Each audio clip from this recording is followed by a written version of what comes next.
So there's this tricky place that many of us tend to find ourselves, and it's kind of stuck in this place where we appear to have an inability to commit to our goals, and of course, the desire to reach those particular goals. So it's like, here's what I want. I want to lose 20 pounds. I want to earn more money in my business, or I want a better relationship, or whatever the goal might be. And then over here is where we're kind of stuck in this place of knowing that we should be able to commit and being unable to actually fulfill that commitment and stay disciplined or on track with our daily habits, targets, action steps, or whatever it is we need to do in order to reach that particular goal. Now, if you've sort of been in or around the health industry for long, or you've tried this stuff before, there's this idea from the coaches, whether we're talking health, business, personal development, doesn't matter what it is, that you must be committed. And if you're not achieving your goals, well, then you're just an undisciplined, uncommitted person. And unless you manage to do that, essentially you're kind of failing yourself, failing your loved ones, and so on. And of course, a case can be built and an argument can be made for that potentially. But what we actually have to look at is, what if it's more of a problem that you're already committed rather than you're unable to commit? Because what I tend to find with my clients and other people that I speak to that tend to struggle to reach their goals, it's not that they can't stay committed. They are already committed. The problem is they're committed to the wrong fucking things. They're committed to the things that keep them stuck, fat, unhealthy, overweight, weak, tired, broke, poor, unhappy, unfulfilled in their relationships, and so on. And the catch is, quite often, this is an unconscious thing. Like, they're not even aware that those are the things that they are committed to. But all of their effort and energy, unfortunately, goes into maintaining and sustaining this reality that they don't want. Now, of course, we now want to make change. We want something different in our life. The catch is, those subconscious commitments tend to override our desire for this new thing. Reason for that is because quite often we are actually getting something of benefit from this experience that we say or think that we don't like. So what I mean by that is, somewhere along the line, this sort of repeated pattern or negative experience that you've got, I'm fat, I'm tired, I'm overweight, I'm unhealthy, or I'm broke, I'm poor, I'm in shit relationship, whatever it might be, something about that is of benefit to you. Now, that sounds crazy to a lot of people. It's like, well, don't be fucking stupid. I don't want this crap in my life. But the truth is, there is some emotional need somewhere that is getting fulfilled by you remaining committed to these things that you say you don't want in your life. Now, sometimes it can be because of how we've been made to feel as a child growing up, for example. It's like, maybe we were made to feel unworthy, or like we don't deserve to have good things in life. So even though we desire these good things, we create a reality that enables us to not have those good things because, of course, well, we don't deserve them. I'm not worthy of that particular outcome. All I'm worthy of, or all I'm entitled to, is being unhappy, being unhealthy, being poor, or whatever the thing might be.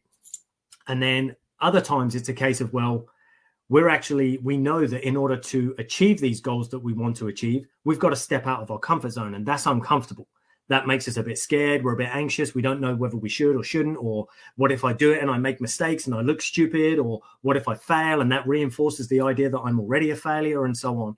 So there is lots of things, or there tend to be lots of things that we potentially fear experiencing, and therefore we remain committed to staying where we are because we don't want to experience the discomfort that may come if we make a mistake, or just the fact that we have to push outside of our comfort zone for a while.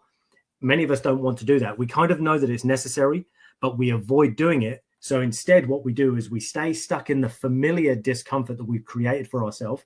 You know, like I said, we might be unhappy that we're overweight or tired or in pain or whatever it is, but it's familiar to us. Like we know that basically tomorrow we can predict how we're going to feel, what the day's going to be like. We know there's going to be no nasty surprises.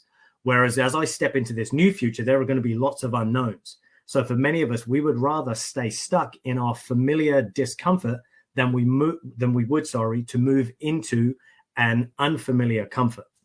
So what I would, I guess, encourage you guys to do is sit down and have a conversation with yourself. I talk about this a lot, conversation with yourself, and it sounds a bit stupid because we've been brought up to think that, well, if you talk to yourself, you're going mad. But the truth is, in my experience, the more you talk to yourself, the more you'll understand why you do these stupid bullshit things in the first place. And when I say talk, you might not be sitting there and literally having a vocal conversation with yourself. You can do this in your mind. You can do it on pen and paper. Pen and paper tends to work brilliant, by the way, almost like journaling, but you literally have a back and forth conversation trying to identify what it is that's going on in your life right now that's keeping you stuck. Like, what am I getting out of this? Even though I say I don't want it, what is the benefit I'm currently getting, receiving, or experiencing from this thing that's preventing me from stepping up and actually doing the things I should be doing or want to be doing in order to have this new, bigger, better, brighter reality for myself, where I'm fitter, leaner, stronger, healthier. I've got more prospects in my life. I've got more happiness in my life, better relationships. I roll with I want to say a higher caliber of people. Not to say the people you hang with are of a low caliber, but sometimes in order to have the new things that we want in life, we need to move into different circles as well, into circles of people and individuals and groups and so on, where they are already experiencing the outcome that we want.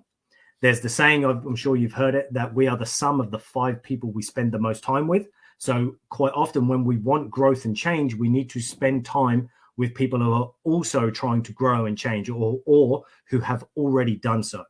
So have a sit, have a talk with yourself, kind of find out why you may be stuck and why you may be struggling to move out from this reality where you are, why you're committed to staying stuck where you are, rather than actually committed to changing your reality and achieving your goals that you have for yourself. Of course, if you have any questions or you want to bounce ideas off me or anything like that, just drop your comments in the comments box below, and I'll get back to you guys as soon as I can. Thanks for watching, people. Appreciate your time, and I will chat to you soon.